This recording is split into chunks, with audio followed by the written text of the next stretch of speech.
এতেকাফ শব্দটির অর্থই হচ্ছে অবস্থান করা। কোরআনে কারীমের অনেক জায়গায় আনতুম আকিফুনা ফিল মাসাজিদ এভাবে এসছে। হযরত ইব্রাহিম আলাইহিস সালাতু ওয়াস সালাম কাবা শরীফের জন্য দোয়া করেছেন, সেখানে তওয়াফকারীদের জন্য লিত্তাইফিনা ওয়াল আকিফিনা ওয়া রুকআইস সুজুদ, সিজদাকারী, রুকুকারী। তো ইতিকাফ একটা গুরুত্বপূর্ণ ইবাদত। রাসূল পাক সাল্লাল্লাহু আলাইহি ওয়াসাল্লাম মদিনার জিন্দেগিতে সবসময় ইতিকাফ করেছেন, কখনো ইতিকাফ ছাড়েন নাই। একবার রাসূল পাক সাল্লাল্লাহু আলাইহি ওয়াসাল্লামের ইতিকাফ ছুটে গিয়েছিল, তারপরে তিনি শাওয়াল মাসে এটার কাজা করেছেন। তো ইতিকাফ একটা গুরুত্বপূর্ণ ইবাদত এবং রাসূল পাক সাল্লাল্লাহু আলাইহি ওয়াসাল্লাম বলছেন, আল মুতাকিফ ইয়াতাকিফু আন জামিই যুনুব। মুতাকিফ ইতিকাফ করনে ওয়ালা তিনি সমস্ত গুনাহ থেকে আসলে নিজেকে হেফাজতে রাখে। ওয়ালাহু কামিলুল হাসানাতি কুল্লিহা। তাই পৃথিবীর যত জায়গায় ভালো আমল হচ্ছে সমস্ত আমলের সওয়াব ইতিকাফকারী পায়। তো ইতিকাফের ফজিলত হচ্ছে এত গুরুত্বপূর্ণ। রমজানের শেষ দশকে ইতিকাফ মূলত কেন রাসূল পাক সাল্লাল্লাহু আলাইহি ওয়াসাল্লাম করতেন? শবে কদর পাওয়ার জন্য। রাসূল পাক সাল্লাল্লাহু আলাইহি ওয়াসাল্লাম এক রমজানে প্রথম দশকে ইতিকাফ করলেন। রাসূল পাক সাল্লাল্লাহু আলাইহি ওয়াসাল্লাম ইতিকাফ করতেন মসজিদে নববীতে, যে জায়গায় উনি ইতিকাফ করতেন ওইটাকে চাদর দিয়ে চতুর্দিক দিয়ে ঢেকে দিতেন, পর্দা দিয়ে দিতেন। তো এই পর্দা থেকে রাসূল সাল্লাল্লাহু আলাইহি ওয়াসাল্লাম মুখ বের করলেন আর বললেন, আমি প্রথম দশকে শবে কদর খুঁজেছি, আমি পাইনি। দ্বিতীয় দশকে রাসূল পাক সাল্লাল্লাহু আলাইহি ওয়াসাল্লাম ইতিকাফ করলেন, আবার চাদর থেকে মুখ বের করে দিয়ে বললেন, আমি দ্বিতীয় দশকে ইতিকাফ করেছি কিন্তু আমি শবে কদর পাইনি। তারপরে তৃতীয় দশকে ইতিকাফ করলেন আর রাসূল পাক সাল্লাল্লাহু আলাইহি ওয়াসাল্লাম বললেন যে আমি শবে কদর পেয়েছি। তো ইতিকাফ আমরা করব শবে কদর পাওয়ার জন্য। শবে কদরের বিষয়ে রাসূল পাক সাল্লাল্লাহু আলাইহি ওয়াসাল্লাম কি বলেন যে আল্লাহ সুবহানাহু ওয়া তাআলার থেকে রাসূল পাক সাল্লাল্লাহু আলাইহি ওয়াসাল্লাম শবে কদর কবে এটা জানতে পারছিলেন। বের হইলেন সাহাবায়ে কিরামকে বলবেন, কিন্তু এর মধ্যে দুই লোক ঝগড়া করতেছিল। রাসূল সাল্লাল্লাহু আলাইহি ওয়াসাল্লাম ঝগড়া মিটাতে গিয়ে মিটাইলেন আর বললেন, তোমাদের ঝগড়ার কারণে আমি ভুলে গেছি যে আল্লাহ সুবহানাহু ওয়া তাআলা কবে বলেছিলেন যে শবে কদর। শবে কদর লাইলাতুল কদর খায়রুম মিন আলফি শাহর, এক রাত্রির ইবাদত ৮৩ বছর ৪ মাসের ইবাদতের সমান, সহস্র রজনীর। তো রাসূল পাক সাল্লাল্লাহু আলাইহি ওয়াসাল্লাম বলেছেন, ইলতামিসুহা ফি আশরিল আওয়াখির মিন রমাদান। রমজানের শেষ দশকে তোমরা এই শবে কদরকে খোঁজো। পরে আরও রাসূল পাক সাল্লাল্লাহু আলাইহি ওয়াসাল্লাম আরও সহজ করে দেন আমাদের জন্য যে ইলতামিসুহা ফি ভিত্রি আশরিল আওয়াখির মিন রমাদান, যে এখন তুমি কেবল এইটা না পারলে, প্রত্যেকদিন না পারলে অন্তত বেজুর দশকগুলোতে তুমি কি করো, এটা অন্বেষণ করো। ইতিকাফের হুকুম কি তাহলে? ইতিকাফ হচ্ছে 3 প্রকার। একটা ইতিকাফ হচ্ছে ওয়াজিব। সেই ইতিকাফ হচ্ছে এরকম যে আমি যদি মান্যত করি যে আমার যদি একজন সন্তান হয় তাহলে আমি আল্লাহর রাস্তায় 10 দিন ইতিকাফ করব। তাহলে এই মান্যতের ইতিকাফ মান্যত পুরা হয়ে যাওয়ার পরে ওনার জন্য এই ইতিকাফ করা হচ্ছে জরুরি, ওয়াজিব। এটা না করলে উনি গুনাহগার হবে। তবে ইতিকাফ করার জন্য রোজা হচ্ছে শর্ত, রোজা রাখতে হবে। খালি ইতিকাফ করলে হবে না, মসজিদে গিয়ে বসে রইলাম সারাদিন, এরকম না। ওয়াজিব ইতিকাফের জন্য রোজা শর্ত। 2 নম্বরের ইতিকাফ হচ্ছে ইতিকাফ সুন্নত মুআক্কাদায়ে কিফায়া। সুন্নত মুআক্কাদায়ে কিফায়া মানে হচ্ছে যে এলাকার একদল মানুষ যদি, কিছু মানুষ যদি আমলটা করেন তাহলে সকলের পক্ষ থেকে আদায় হয়ে যাবে, আর কেউ যদি আদায় না করেন তাহলে সকলে গুনাহগার হবে বা সকলে ধূমকের শিকার হবে। এই বিষয়টা হচ্ছে এরকম। এবং রমজানের শেষ দশকে যে রাসূল সাল্লাল্লাহু আলাইহি ওয়াসাল্লামের ইতিকাফ সেটা ছিল সুন্নত মুআক্কাদায়ে কিফায়া। এলাকার কিছু লোক আদায় করলেই সবার পক্ষ থেকে আদায় হয়ে যায়। কেন করতেন? সবে কদর পাওয়ার জন্য। তৃতীয় প্রকারের এতেকাফ হচ্ছে এতেকাফ মুস্তাহাব বা নফল। নফলে এতেকাফ হচ্ছে আমি যখন মসজিদে ঢুকলাম তখন আমি বললাম যে নওয়াইতু আন আতাকিফা মা দুমতু ফিল মসজিদ, যতক্ষণ পর্যন্ত আমি মসজিদে থাকবো ততক্ষণ পর্যন্ত আমি এতেকাফের নিয়ত করলাম। ইয়ার জন্য ওয়াজিব এতেকাফ ওইটা সারা বছর আমি করতে পারবো, কিন্তু রোজা শর্ত। আর সুন্নত মুআক্কাদা কিফায়া এতেকাফ এটা রমজানের শেষ ছাড়া সম্ভব না। আর নফলে এতেকাফ যেটা, এটার জন্য রোজাও শর্ত না, আর সারা বছরই আমি যখন মসজিদে ঢুকবো তখন এতেকাফের নিয়তে আমি ঢুকবো। এইভাবে হচ্ছে এতেকাফের আমলগুলো আমাদের করা চাই। দ্বিতীয় বিষয় হচ্ছে যে এতেকাফে আসলে মসজিদে আমরা থাকি, মসজিদের থেকেও আমরা মসজিদকে বাসাবাড়ি বানাই নি। এখন যে মসজিদে আছি মোবাইল ফোন একটা নিয়ে গেছি, আর আপনার হয় বাসায় আলাপ করি, বন্ধু বান্ধবের সাথে আলাপ করি, আর না হয় ফেসবুক, এরপরে আপনার ইউটিউব, এগুলি দেখতে থাকি। হ্যাঁ, নাউযুবিল্লাহি মিন যালিক। বড় কষ্টের বিষয় এটা, যে এটা তো মানে সেন্স এই কথা বলে যে আমি ফেসবুক যে চালাই মসজিদের মধ্যে, অনেক ছবি, এগুলি তো আমার জন্য মসজিদের বাইরেও দেখার বৈধতা নাই। আমি যেমন পুরুষ মানুষ হিসাবে কোনো একটা নারীর ছবি আসলো, আমার তো এটা দেখার বৈধতা নাই। এরপরেও ফেসবুকে অনেক সময় যাদের আপনার ইন্ডিকেট করা নাই বা সেক্সুয়াল বিষয়গুলো বন্ধ করা নাই ফেসবুকে, অনেক সময় কিন্তু অ্যাড হিসাবে চলে আসে। বাংলাদেশের অধিকাংশ মানুষ ফেসবুক খুলতে জানে, কিন্তু এগুলো যে বন্ধ করে রাখতে হয় এই অ্যাডগুলো অনেকেরই জানা নাই। তো মসজিদের মধ্যে আমি বসে আছি আর এখানে এই ধরনের চলে আসতেছে আপনার, আমি যদি স্ক্রোল করতেছি, কিন্তু মসজিদের মধ্যে তো আমি এগুলো গুনাহ, যে এই গুনার অনুভূতিগুলি আমাদের নষ্ট হয়ে যেতেছে। রাসূল পাক সাল্লাল্লাহু আলাইহি ওয়াসাল্লাম একটা হাদিসে বলেছেন যে মানুষের সবচেয়ে মারাত্মক অবস্থা হইল তখন সে আযাবের মুস্তাহিক হয়ে যায়, যখন মানুষের মধ্যে গুনার কাজের অনুভূতি না থাকে। আমাদের গুনার কাজের অনুভূতি সমাজ থেকে নষ্ট হয়ে যেতেছে। আমরা আপনার ছবি দেখতেছি, মহিলা হলে পুরুষকে দেখতেছি, পুরুষ হলে মহিলাকে দেখতেছি। এটা যে পর্দার একটা বিধান, এটা যে আমার জন্য জায়েজ নাই এগুলি দেখা, এইটাকে আমরা মানে নিম্নতম একটা স্টেজের গুনাহ মনে করি না অনেকে।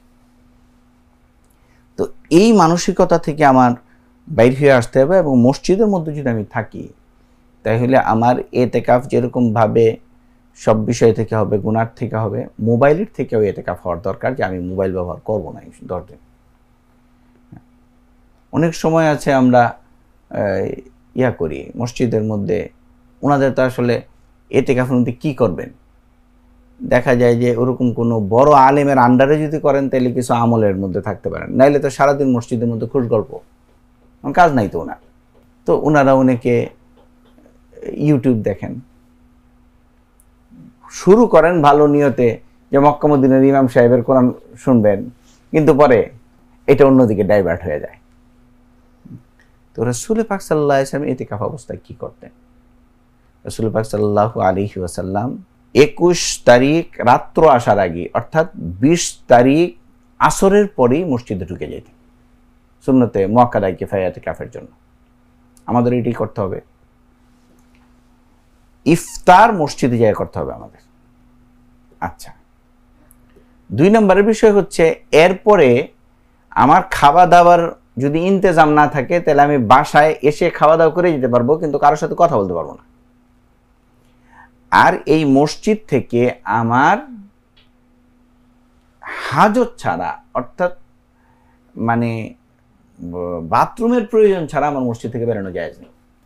এখন দেখা যায় যে আমরা অনেকে এতেকাফ করি, এতেকাফের মধ্যে আমরা গোসল করি।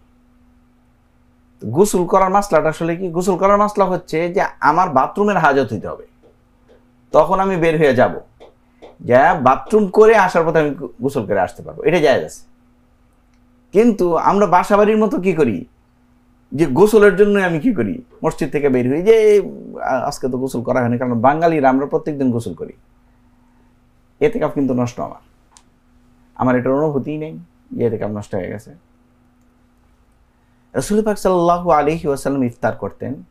ইফতারের পরে রাসূল পাক সাল্লাল্লাহু আলাইহি ওয়াসাল্লাম আওয়াবিনের নামাজ পড়তেন 6 রাকাত, এবং কোন বর্ণনায় আছে 20 রাকাত। এবং গাঙ্গুহি রহমতুল্লাহ আলী, রশিদ এবং গাঙ্গুহি রহমতুল্লাহ আলী, ওনাকে ফকিহুন নফস বলা হতো। উনি সারা বছর 20 রাকাত আওয়াবিনের নামাজ আদায় করতেন। তো আমরা 6 রাকাত আদায় করি। আচ্ছা, আওয়াবিনের নামাজ আদায় করার পরে আমরা তারাবির প্রস্তুতি নিই। রাসূল পাক সাল্লাল্লাহু আলাইহি ওয়াসাল্লাম তারাবির প্রস্তুতি কিভাবে নিয়েছেন এটা স্পষ্ট নাই, যেহেতু মাত্র 3 দিন মসজিদে নববীতে রাসূল পাক সাল্লাল্লাহু আলাইহি ওয়াসাল্লাম তারাবির নামাজ আদায় করেছেন। পরে চতুর্থ দিন আর আসেন নাই। সাহাবা ইকরাম সবাই হুজুমের সাথে ছিলেন যে তারাবির নামাজ পড়বেন। তো রাসূল পাক সাল্লাল্লাহু আলাইহি ওয়াসাল্লাম বলেছেন যে আমি আসি না ইচ্ছা করে, যে আল্লাহ সুবহানাহু ওয়া তাআলা এটা তোমাদের উপর ফরজ করে দিলে তোমাদের অনেকের কষ্ট হয়ে যাবে। হযরত ওমর রাদিয়াল্লাহু তাআলা আনহুর আমল থেকে আমরা সবাই জানি যে 20 রাকাত তারাবি হযরত ওমর রাদিয়াল্লাহু তাআলা আনহু করেছেন। রাসূল পাক সাল্লাল্লাহু আলাইহি ওয়াসাল্লাম তারাবির ব্যাপারে কয়েকটা হাদিস আছে। 8 রাকাত, 12 রাকাত, 20 রাকাত, 32 রাকাত, 40 রাকাত। এই আবার 8 রাকাত রাসূল পাক সাল্লাল্লাহু আলাইহি ওয়াসাল্লামের যে হাদিসটা ইয়াতে এসছে আপনার বুখারীতে, সেখানে আসছে আয়েশা রাদিয়াল্লাহু তাআলা আনহা বলছেন রাসূল পাক সাল্লাল্লাহু আলাইহি ওয়াসাল্লাম রমজানের বাইরে কখনো 8 রাকাত ছাড়েননি। তো এটার দ্বারা উলামা ইকরামরা বলেন যে এটা আসলে সালাতুত তাহাজ্জুদ ছিল রাসূল পাক সাল্লাল্লাহু আলাইহি ওয়াসাল্লাম। আর আরেকটা কথা এখানে বলে রাখতে চাই যে হযরত আয়েশা রাদিয়াল্লাহু তাআলা আনহা হযরত ওমর যখন এই সিদ্ধান্ত নিলেন তখন কিন্তু আয়েশা রাদিয়াল্লাহু তাআলা জীবিত, এবং ওনার বাড়ি হচ্ছে মসজিদ নববীর রাসূল সাল্লাল্লাহু এখন যে রওজা শরীফ এটা। তো হযরত ওমর রাদিয়াল্লাহু তাআলার অবস্থা হচ্ছে এরকম যে হযরত ওমর রাদিয়াল্লাহু তাআলা আনহু একবার চাইলেন ওনার জমানায় মোহরের উঁচু নির্ধারণ করে দিতে, মানে সর্বনিম্ন পরিমাণ নির্ধারণ আছে মোহরের, কিন্তু সর্বোচ্চ কত হবে। তো এটা যেহেতু নির্ধারণ নাই, হযরত ওমর রাদিয়াল্লাহু তাআলা চিন্তা করলেন যে মহিলারা খালি মোহর বাড়ায় দেয়, তো যুবকের জন্য কষ্ট হয়ে যাবে। তো মোহর একটা টাকা নির্ধারণ করে দিতে চেয়েছিলেন যে এর উপরে আর কেউ মোহর ধরতে পারবেন না। উনি যখন জুমার বয়ানে এটা বলছেন, পিছন থেকে এক নারী, বৃদ্ধ নারী, সে চিৎকার দিয়ে উঠছে, বলে ইয়া ওমর ইত্তাকিল্লাহ, হে ওমর আল্লাহরে ভয় করো। রাসূল যেটা নির্ধারণ করে যায়নি, তুমি কোন বেটা হয়েছো এটা নির্ধারণ করে যাওয়ার জন্য। হযরত ওমর রাদিয়াল্লাহু তাআলা কেঁদে ফেললেন এবং বলেন এরকম মা আছে বলেই হযরত ওমর গুমরা হইতে পারে না। হযরত আয়েশা রাদিয়াল্লাহু তাআলা আনহুর সামনে হযরত ওমর রাদিয়াল্লাহু তাআলা আনহু 20 রাকাত নির্ধারণ করতেছেন, আর হযরত আয়েশা রাদিয়াল্লাহু তাআলা আনহা বসে থাকার মানুষ আপনি মনে করেছেন। এটা যদি হইতো, হযরত আয়েশা রাদিয়াল্লাহু তাআলা প্রতিবাদ করতেন যে আল্লাহরে ভয় করো, তুমি কি করতেছো। এটা একটা ইজমা হয়েছে। তখন হযরত আব্দুর রহমান ইবনে আউফ, ওসমান রাদিয়াল্লাহু তাআলা, আলী রাদিয়াল্লাহু তাআলা আনহু সবাই জীবিত। আচ্ছা, তো আমরা 20 রাকাত তারাবির নামাজ আদায় করব। তারাবির নামাজ আদায় করার পরে আমরা মসজিদে, এই মাসলাটা খুব গুরুত্বপূর্ণ, অথচ কেউই বলেন না। যারা তবলিগে যান ওনারাও, যে মসজিদের মধ্যে কিন্তু ঘুমানো জায়েজ নেই। হ্যাঁ, আপনি ইবাদত করতে থাকবেন, পরে ঘুম প্রবল হয়ে গেছে, আপনি শুয়ে পড়ছেন, সেটা ভিন্ন জিনিস। কিন্তু বাসা বাড়ির মতো যে এই এখন 11টা বেজে গেছে, বিছনা করতে হবে, এখন ঘুমাইতে হবে, এই যে বিষয়টা, এই কনসেপ্ট কিন্তু মুতাকাদ্দিমদের ছিল না। মসজিদের মধ্যে এটা জায়েজ নেই। আমারও থাকবে যে আমি তাসবিহ তাহলিল পড়তে থাকবো, যখন ঘুম চলে আসবে আমি শুয়ে পড়বো, বিছনা বিছায় রাখবো, কিন্তু ঘুম আসে নাই, এরপরেও যে শোয়ার যে মাসলাটা, এটার ব্যাপারে সতর্ক থাকতে হবে। এবং শেষ রাত্রে উঠে যাব, শেষ রাত্রে উঠে আমরা 2, 4, 5, 4 রাকাত, 6 রাকাত অথবা 8 রাকাত আমরা তাহাজ্জুদের নামাজ পড়বো এবং সেহরি আদায় করবো। সেহরি আদায় অত্যন্ত গুরুত্বপূর্ণ। সেহরি এবং ইফতার এটাও ইবাদত। আমরা মনে করি খাওয়া আবার ইবাদত কিসে। রাসূল সাল্লাল্লাহু আলাইহি ওয়াসাল্লাম বলেছেন তো সাহারু ফাইন্না ফি সাহুরি বারাকা। আমি সেহরি আদায় করব। সেহরি আদায়ের পরে আমি ফজরের সালাতের জন্য অপেক্ষা করব এবং এই সময় তাসবিহ তাহলিল পড়তে থাকবো। আমি সুবহানাল্লাহ পড়ি, আলহামদুলিল্লাহ পড়ি, কোরআন তেলাওয়াত করি। ফজরের সালাত আদায় করে আমাদের বাংলাদেশে একটা ট্রেন্ড হচ্ছে সবাই ঘুমায় যায়। রাসূল সাল্লাল্লাহু আলাইহি ওয়াসাল্লাম এটা করতেন না। রাসূল পাক সাল্লাল্লাহু আলাইহি ওয়াসাল্লাম ইশরাক পর্যন্ত সজাগ থাকতেন। আমরা সজাগ থাকবো, চেষ্টা করবো। প্রথম একটু কষ্ট হবে, কিন্তু আমি চেষ্টা করি এটা যে আমি ইশরাকের নামাজ আদায় করে ঘুমাবো। কারণ ইশরাকের নামাজ আদায় পর্যন্ত আমি যদি বসে থাকি তাহলে আপনার একটা কবুল হজ এবং উমরার সওয়াব পাওয়া যায়। সুবহানাল্লাহ। তাই আমরা এই কাজটা করবো। রাসূল পাক সাল্লাল্লাহু আলাইহি ওয়াসাল্লাম এটা আমল ছিল, একেবারে সবসময় আমল ছিল। তাই আমি যদি ইতিকাফ করি মসজিদে, আমার এই আমলটা যাতে বলবৎ থাকে যে আমি ঘুমাবো না। কারণ আসছি তো এই 10টা দিন আল্লাহকে দেওয়ার জন্য, তো এখানে এসে আবার কেন এইসব চিন্তা করব, বিশ্রামের চিন্তা কেন করব? হ্যাঁ, ইশরাকের পরে যদি জরুরত হয় তাহলে আমি একটু বিশ্রাম নিব এবং চাশতের আগেই 10টা দিকে আমি উঠে যাব, উঠে আমি চাশতের নামাজ আদায় করব। এরপরে ইতিকাফের ফজিলত, রমজানের ফজিলত সম্পর্কে আপনার ফাজাইলে আমলের মধ্যে আছে এবং প্রত্যেকটা মসজিদে ফাজাইলে আমল আছে। আমরা এই মাসলাগুলি, যেই কয়জন মুতাকিফিন আছি, আমরা পরস্পর এই মাসলাগুলি পড়ি, ফজিলতগুলি পড়ি, ভিতরে একটা আগ্রহ সৃষ্টি হবে। আমার কিছুক্ষণ আমরা পড়লাম, পড়ার পরে সূরা কিরাতের মশক হইতে পারে, আমরা করলাম। এরপরে একটু সময় বিশ্রাম নিলাম, জোহরের সময় আমরা আবার সালাত আদায় করলাম। যদি গোসলের জরুরত হয়, ইস্তেঞ্জার হাজত যখন হবে তখন গেলাম, গোসল করে আসলাম। এবং জোহরের পরের সময়টা আমরা ঘুমায়া না কাটায়া আমরা এই সময় জিকিরের মজলিস করতে পারি। হ্যাঁ, প্রত্যেক দিন দুরূদ শরীফের একটা মজলিস করতে পারি, যে জোহর থেকে আসর বা আসরের পর পর্যন্ত আমরা 1000 বার দুরূদ পড়ব। রাসূল পাক সাল্লাল্লাহু আলাইহি সাল্লামকে এক সাহাবী জিজ্ঞেস করছেন যে, রাসূল, আমি আপনার উপরে কত সময় দুরূদ পড়ব? রাসূল বলছেন, লাকাশিত, তোমার যতটুকুন ইচ্ছা। উনি বলছে, আমি আমার সারা দিনের 4 ভাগের 1 ভাগ আপনার উপর দুরূদ পড়ব। রাসূল পাক সাল্লাল্লাহু আলাইহি সাল্লাম বলেছেন, ঠিক আছে, ওয়াইন শি'তা আন তাজিদ ফাহুয়া খায়রুল লাক, যদি আর একটু বাড়ায় দিতে পারে এটা তোমার জন্য শ্রেষ্ঠতা। উনি বললেন, তাহলে অর্ধেক। রাসূল বললেন, ওয়াইন শি'তা আন তাজিদ ফাহুয়া খায়রুল লাক। উনি বললেন, তাহলে সুলুস, 4 ভাগের 3 ভাগ। রাসূল বললেন, ওয়াইন শি'তা আন তাজিদ ফাহুয়া খায়রুল লাক, আরো বাড়ায় দাও। উনি বললেন, আমি সারা দিন আপনার উপর দরুদ পড়ব। রাসূল সাল্লাল্লাহু আলাইহি ওয়াসাল্লাম তখন দুটো সুসংবাদ দিয়েছে, ইজান ইউগফারু লাকা যামবুক, তখন তোমার সমস্ত গুনাহ মাফ করে দেওয়া হবে, ওয়া ইউবআদু মিনকা হাম্মুক, আর তোমার পেরেশানিকে কি করে দেওয়া হবে? দূর করে দেওয়া হবে। সুবহানাল্লাহ। দুরুদের এত ফজিলত, আমরা দুরুদের আমল করি। এই 10 দিন 10,000 বার দুরুদ পড়া, এটা তো খুব কঠিন জিনিস না। এবং রাসূল পাক সাল্লাল্লাহু আলাইহি ওয়াসাল্লাম ইফতারের আগে দোয়া করতেন। আমরা মুতাকিফিন যারা আছি ইতিকাফ অবস্থায় এমনি দোয়া কবুল হবে, আর রোজাদারের এমনি দোয়া কবুল হয়, আর ইতিকাফের তো বিশাল অবস্থা। আমরা এই সময় দোয়া করি, দেখা যায় ঘড়ির দিকে তাকাই, এই কয় মিনিট আছে, ওই অমুক, এই সেই, বাসায় ফোন দেই, এই ইফতার কেন আসলো না, ইফতারে আজকে কি মেনু করছো, এটাও দিও ওইটাও দিও। এই যে একটা ভোগের একটা রোজা আমরা সবসময় পালন করি, ইতিকাফ অবস্থায় সেই ভোগের মানসিকতা আমাদের থাকে। প্রতিটা দিন ইতিকাফের আমার যদি এরকম হয় যে রাসূল পাক সাল্লাল্লাহু আলাইহি ওয়াসাল্লাম যেভাবে কাটিয়েছেন সেভাবে যদি আমরা কাটাতে পারি, তাহলে এই ইতিকাফ আমার সমস্ত গুনাহ মাফ করে দেওয়ার জন্য যথেষ্ট হবে। তো সুতরাং ইতিকাফের বিষয়টাকে আমরা যেরকম হালকাভাবে নিই, হালকাভাবে না নিয়ে আমি চিন্তা করি যে আমি 365 দিনের 355 দিন আমি আমার ফ্যামিলিকে দিয়েছি, এখন এই 10টা দিন আমি আল্লাহকে দিব। কাল কিয়ামতের ময়দানে বা কবরে যদি আল্লাহ জিজ্ঞেস করেন যে তোমাকে আমি 60 বছরের জিন্দেগি দিয়েছি, তুমি কি করেছো আমার জন্য, আমি যাতে আল্লাহকে বলতে পারি যে আল্লাহ, তোমার সন্তুষ্টির জন্য আমি 10টা দিন কি করছিলাম, মসজিদে এইভাবে কাটাইছি। তো এই মানসিকতা নিয়ে যদি আমরা ইতিকাফ করতে পারি, তাহলে অবশ্যই ইতিকাফের মধ্যে ফজিলত রয়েছে।